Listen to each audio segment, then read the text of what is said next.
Cada día nos vemos inmersos en una maraña de leyes, normas que establecen parámetros de cómo debemos comportarnos. Las leyes están presentes en nuestra vida de una manera similar al aire, pues no somos conscientes de ellas todo el tiempo, pero sabemos que están ahí. A todos nos gusta pensar que somos personas justas, honradas, que no haremos daño al prójimo, pero ¿y si se pudiera cometer un crimen sin sufrir las consecuencias? Entonces, ¿lo harías? Glaucon dice que la gente vive de manera justa y respetando las leyes por impotencia y falta de poder para cometer injusticias. La moral, según él, es un invento de los débiles para controlar a los fuertes. Entonces, todas las personas que son justas lo hacen contra su voluntad, ya que no tienen suficiente poder para imponerse al resto y temen las consecuencias de las leyes. Para ilustrar esto, nos cuenta el mito de Giges. Giges era un humilde pastor que estaba al servicio del rey Lidia. Llevaba una vida como la de cualquier otra persona. Un buen día, un fuerte terremoto abrió la tierra y creó una profunda grieta frente a él. Con curiosidad, descendió por la hendidura y en las profundidades vio miles de tesoros.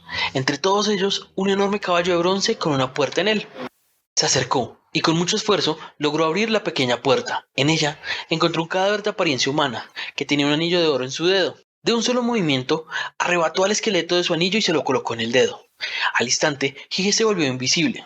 Al notar su nuevo poder, Giges, que nunca había sido una persona ambiciosa, deslumbrado por el poder del anillo, lucubró un plan para convertirse en el rey de esas tierras. Primero, utilizó su invisibilidad para colarse en el castillo sin ser visto, y así sedujo a la esposa del rey. Luego, con la ayuda de la reina, asesinó cruelmente al monarca. De este modo, sin que nadie pudiera hacer nada, Giges se coronó como el nuevo rey. Con esta historia, Glaucon nos dice que hasta la persona más normal del mundo, dotada con suficiente poder, terminará recorriendo el camino de la injusticia. ¿Qué le diría a Glaucon más de 2000 años después de su muerte que todos tendríamos un anillo como el de Giges en nuestros bolsillos? Internet es ese anillo. No es un anillo que corrompa a las personas, sino que propicia el espacio para mostrar la verdadera naturaleza de estas. Detrás del anonimato de la red, la gente más normal puede realizar acciones desagradables. Las personas con internet pueden campar a sus anchas sin temer las consecuencias. En efecto, como si uno fuera invisible. Hablando en términos puramente científicos, el mundo real y el mundo virtual están separados, pero son también diferentes sus funcionamientos. A grandes rasgos, el mundo offline es un planeta subdividido en países, con fronteras claras y que tiene una legislación que nos limita en nuestra circulación. Es un mundo con reacciones inmediatas a cada acción y consecuencias a cada elección. Y aunque podemos personalizar nuestra experiencia, nuestras opciones suelen estar limitadas por nuestra situación social, financiera y cultural.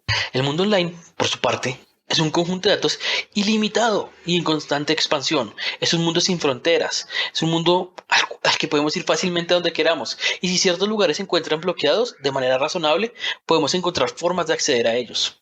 Dentro del mundo offline, nuestras circunstancias no limitan nuestra experiencia, no limitan nuestra libertad, dando así un control sobre la personalización de nuestra experiencia en línea. Dadas estas grandes disparidades entre los dos ámbitos, es de esperar que nuestro equilibrio entre ambos requiera cierto esfuerzo. Hoy en día podemos observar cómo nos encontramos en un mundo de hiperconectivización, dataficación y algoritmización de todas las esferas de la actividad humana. De esta manera, al detenernos a pensar en el presente y el futuro de la organización social, nos encontramos un mundo que por imposiciones tecnológicas y también mercantiles han transformado los procesos productivos, educativos, comunicativos, decisorios y hasta democráticos. Y lo más preocupante es que no se conoce la naturaleza ni la benevolencia de este cambio.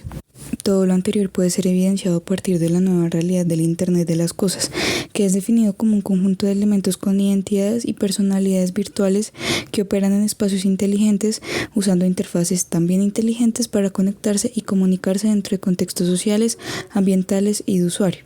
A lo que se suma lo mencionado anteriormente como la dataficación, entendida como el análisis de los datos sobre las preferencias de los usuarios tecnológicos que pretenden hacer de esta una ciencia predictiva basada en el procesamiento y cruce de datos masivos sobre la conducta humana a través de modelos matemáticos capaces de establecer de forma precisa y en tiempo real qué es lo justo y deseable para una sociedad y prever los comportamientos de las personas en sus diferentes espacios de acción.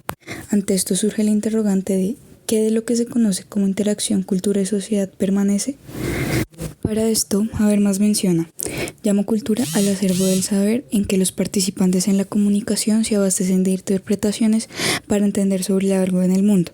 Llamo sociedad a las ordenaciones legítimas a través de las cuales los participantes en la interacción regulan sus pertenencias a grupos sociales, asegurando con ello la solidaridad.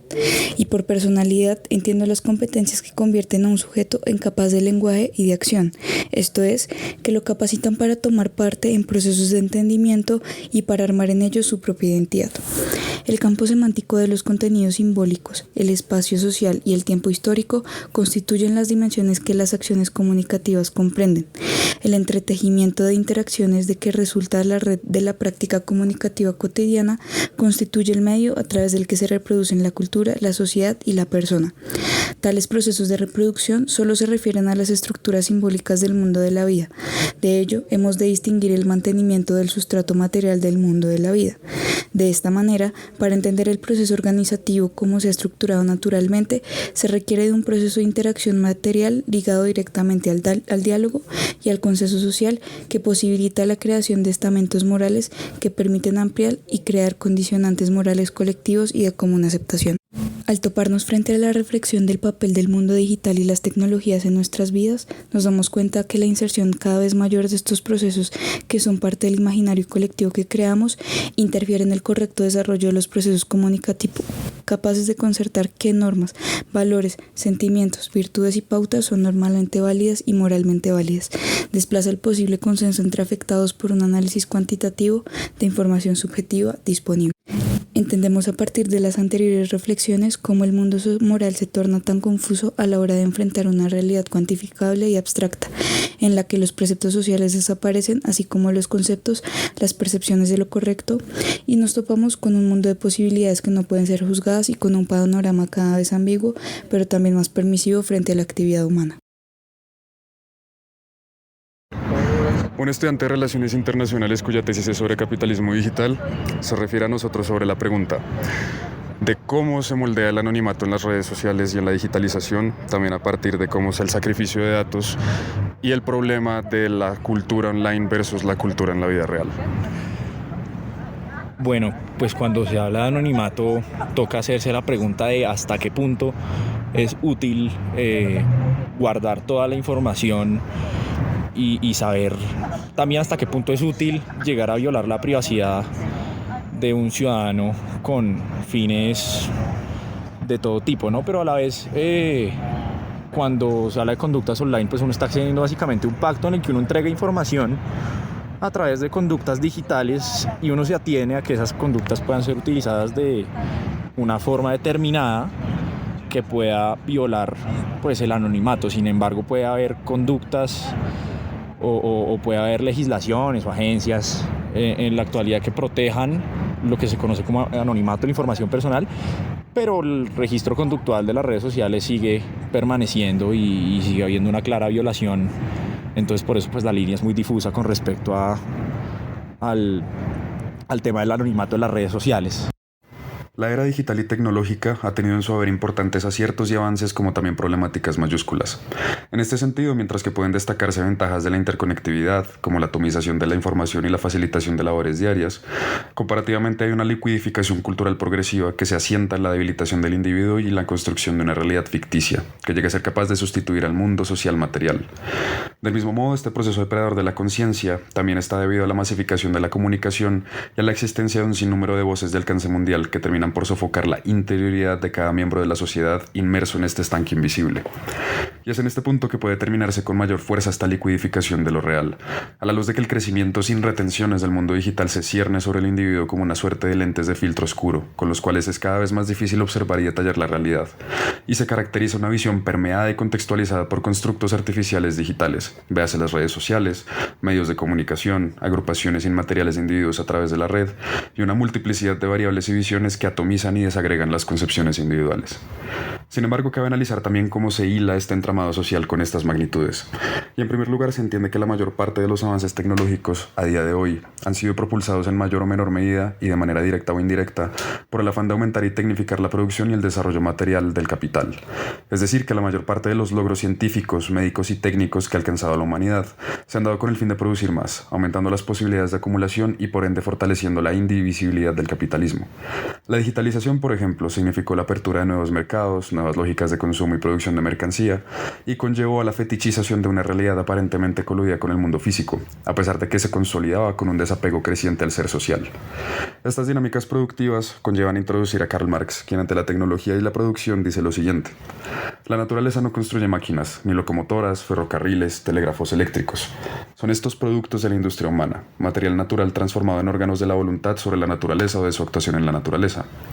¿Hasta qué punto las fuerzas productivas sociales son producidas no solo en la forma del conocimiento, sino como órganos inmediatos de la práctica social, del proceso vital real?